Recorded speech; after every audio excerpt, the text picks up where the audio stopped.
all of these things, like you said, expensive koi fish, and The bottle of wine. yeah, yeah, And I like how they're like, oh, how did you know where we live? But if you're not paying attention, Like he says, the lady at the register asks like, oh, what's your address? And they say it out loud, and he's right there to hear that name of the address. So I mean, that's something if you're not paying attention, you'll miss it. But yeah.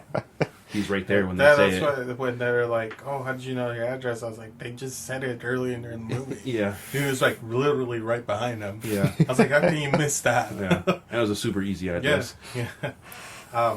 But I thought that they painted everybody well in this movie. Even Robin, the fact that Robin was like, the fact that Robin knew that Gordo was not a villain right from the get go. It kind of speaks volume on her moral compass. yeah. And sees like the goodwill that's coming from him. Yeah. And I think the first instance I thought about like, oh man, like I think Simon might be not what he is cracked out to be when he says, "Oh, Gordo the weirdo Gordo," and like he starts bullying. Yeah. And when he's not there, but he's talking him yeah, down. it doesn't take him too long, and he falls back into that mindset of the kid. Yeah. And this movie's touching on real social issues because a lot of those kids, I'm sure we all encountered bullies as children. They do they grow up, and some people don't grow out of that. Yeah. You know what I mean? Especially if they were spoiled by their parents or they were given everything, they kind of just adapt that mentality to adulthood. You know what I mean? Much like Simon was doing with not only did he bully Gordo, and then Gordo tries to come back in his life and be kind to him, and then he kind of fucks him over, and then we find out later that he's crooked at work. Yeah. He's fucking people over that didn't deserve it so he could get a promotion over them when this other guy deserved it more. I love that the payoff where it's like, oh, they found out you forged a lot of the stuff that you said was bad. And like, oh, you're done. Don't even talk to me right now. Like, oh, I'll call you back. He's like, no, there's no calling back. There's nothing to talk about. Yeah, it's done. It's been done. And he's like, no, I'll call you back. It's like, oh, you're finished, dude. You just bought this brand new house, now you're fucked. And I think it was just such a good payoff.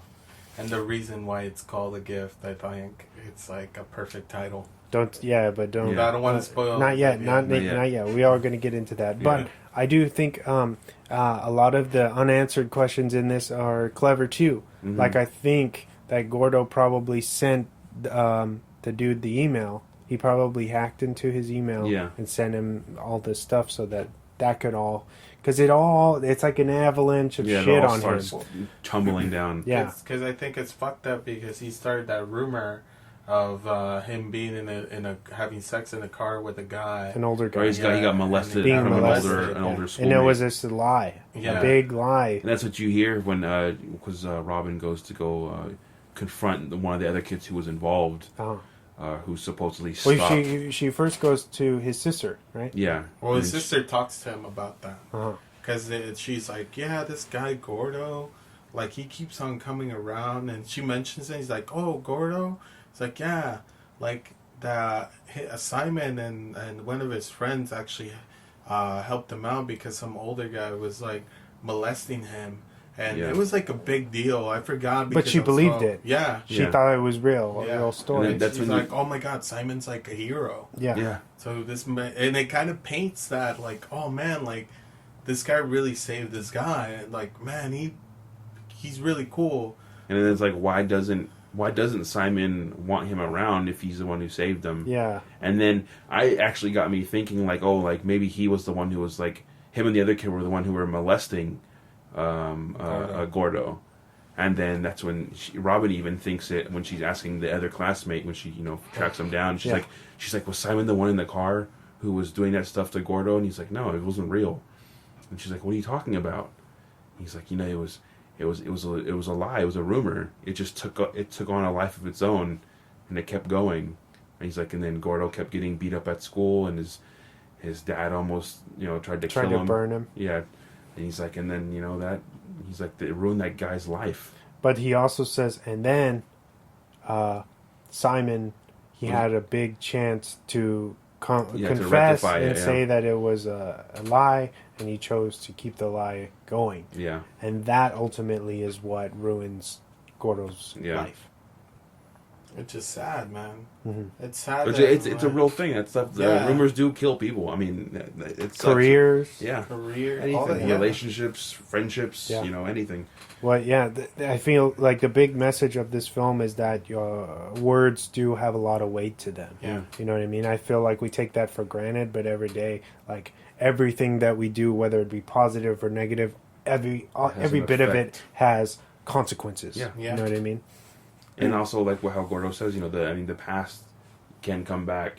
Things that you do, you reap what you sow. Basically, is a big message for me. Is what I got from this. And that type of stuff in high school does happen. You do witness it, and whether you choose to stop it or be the one who's doing it is a big thing in this movie. Yeah. I loved when the first time when Simon kind of shows that he's a bully. Yeah. And he's like, oh, you know what they used to call him? Gordo the weirdo. And then he writes that on the fridge. Yeah. Nobody ever really erases it from the dry erase board on the front of the refrigerator. So then the next day, with that still being on the fridge, Gordo comes over and he helps Robin set up her TV. Because they hadn't set up the sound system yet. And then he offers to take out the trash and he walks by the refrigerator and he sees that they've crossed out Gordon and wrote Gordo the weirdo, right, with his number, and he doesn't say anything and he just kind of leaves. Robin can tell that he saw it because his whole demeanor changes, his body language, everything, and he runs out. And that to me is the clue that Gordo's intentions, like he says in the film, they were pure. He was like, I had the best. In one of his letters, he said, I had nothing but good intentions. Yeah. And that was him trying to come forward and be like, hey, like, I forgive you.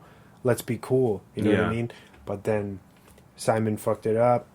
And then he kind of turns Gordo into a monster, at least towards him. Yeah. And you can tell during that first dinner that they have, he says this, Gordo says this little bit of dialogue where he's like, have you heard about those police doing something wrong or whatever? And he's like, an eye for an eye, I always say. Yeah. And I felt like that chalks up this whole movie right there. Yeah. An eye for an eye. Yep. It's a small thing that you could miss if you just blink. But that's him noting like, oh, you're going to fuck me over? All right, man. Let's see what happens then.